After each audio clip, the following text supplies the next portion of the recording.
من الشیطان الرجیم بسم اللہ الرحمن الرحیم۔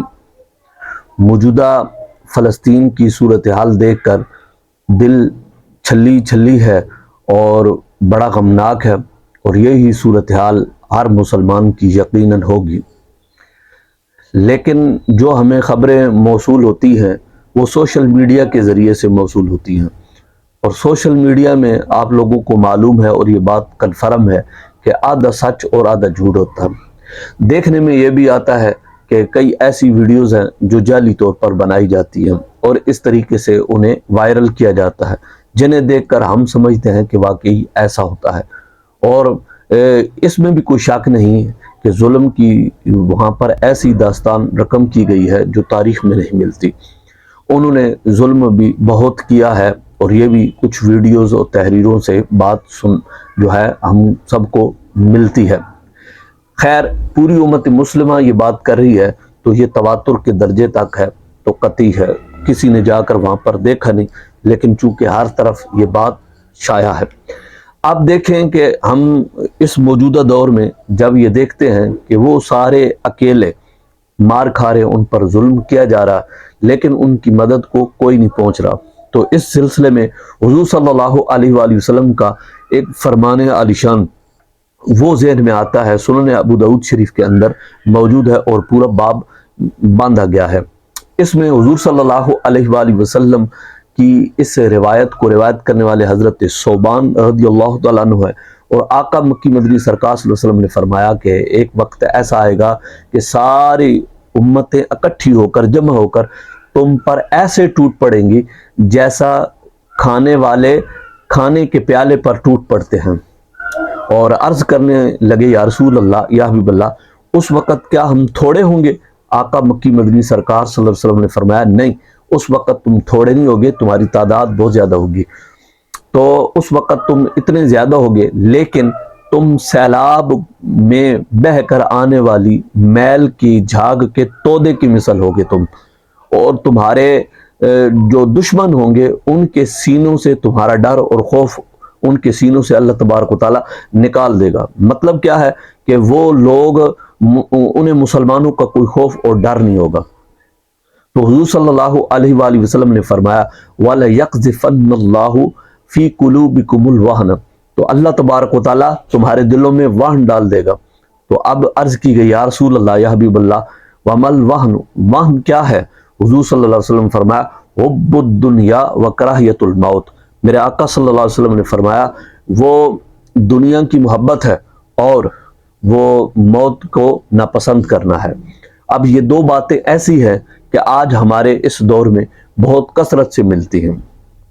کیا علماء ہیں، ان کے اندر بھی شعراء، ان کے اندر بھی فضلاء، ان کے اندر بھی، اور مفتیان ان کے اندر بھی، اور جو جس ادارے سے تعلق رکھیں زیادہ تر یہ بات انہی کے اندر یہ بات ملتی ہے۔ اس لیے آگے جو ہیں بڑھ کر فلسطین کے ساتھ کوئی تعاون اور مدد کرنے کے لیے تیار نہیں ہے۔ لیکن یاد رکھیں کہ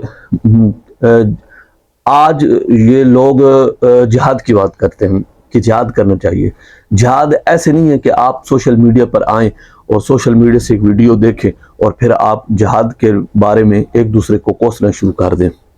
جہاد کے بارے میں آپ سب کو ایک ہی بارے میں رگڑتے چلے جا رہے ہیں، تو آپ کو یہ بھی نہیں معلوم کہ کن لوگوں پر جہاد فرض ہے اور کن لوگوں پر جہاد فرض نہیں ہے۔ جہاد فرض عین پہلے ان لوگوں پر ہے جو فلسطین کے قریب ہیں، اور اگر وہ بھی کافی نہ ہو تو پھر جو ان کے قریب ہے، پھر جو ان کے قریب ہے، اسی طریقے سے یہ کام چلتا جائے گا۔ یہ فقہا نے اپنے فتاوی جات کے اندر اس ترتیب کو درج کیا ہے، اور یہ بھی ملحوظ خاطر رکھنی چاہیے بات کہ کسی پر تنقید کرنے سے پہلے کہ بچوں پر بھی جہاد فرض نہیں ہے، بچوں پر بھی جہاد فرض نہیں ہے، اور اگر والدین اجازت دے تو پھر ایک الگ بات ہے۔ پھر اس کے بعد عورتوں پر بھی جہاد فرض نہیں ہے، اس کے بعد اپاہجوں پر بھی جہاد فرض نہیں ہے، لنگڑوں پر جہاد فرض نہیں ہے، جو معذوروں پر بھی جہاد فرض نہیں ہے۔ یہ فقہا نے لکھے ہیں، ان کو بھی دیکھ لیں آپ۔ اور اسی طریقے سے جس پر بندے پر قرض ہے وہ بھی جہاد پر نہیں جا سکتا۔ جس کے پاس امانت رکھی گئی ہے، اگر وہ کسی کو سونپ کر چلا جائے تو ایک الگ بات ہے، لیکن جس کے پاس امانت رکھی ہے وہ بھی نہیں جا سکتا۔ تو اسی طرح ایک پوری امت ہے اور کتنے تعداد میں ہے، تو ایسا نہیں ہے کہ ہر بندے چل پڑے اور سارے ایک دوسرے کو کوسنا شروع کر دیں۔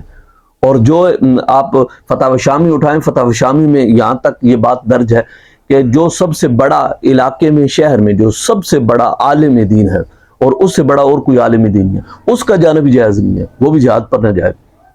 کتنی سارے ایسی یعنی کہ لوگ موجود ہیں کہ جن کا جہاد میں جانا جائز ہی نہیں ہے، تو کن کا جانا جائز ہے وہ جائیں۔ اور پھر ذمہ دار لوگ جو ہیں وہ حکم دیں، یہ ذمہ دار لوگ جائیں تو ان کا جانا بنتا ہے۔ اگر ذمہ دار لوگ نہیں جاتے تو ان سے پوچھا جائے گا، ان سے سوال کیا جائے گا، جبکہ اگر وہ نہ جائیں تو وہ گناہ گار ہیں، لیکن ہم چونکہ بے بس ہیں اور ہم اس طریقے سے وہ قدم نہیں اٹھا سکتے جو ہے کہ ہر ایک سے بغاوت کر کے ہم پھر چلے جائیں، ایسا نہیں ہو سکتا۔ بالکل آپ کو ایک طریقے سے ایک جو شریعت نے معیار، شریعت نے جو طریقہ کار مقرر کیا ہے اس کے مطابق چلنا پڑتا ہے۔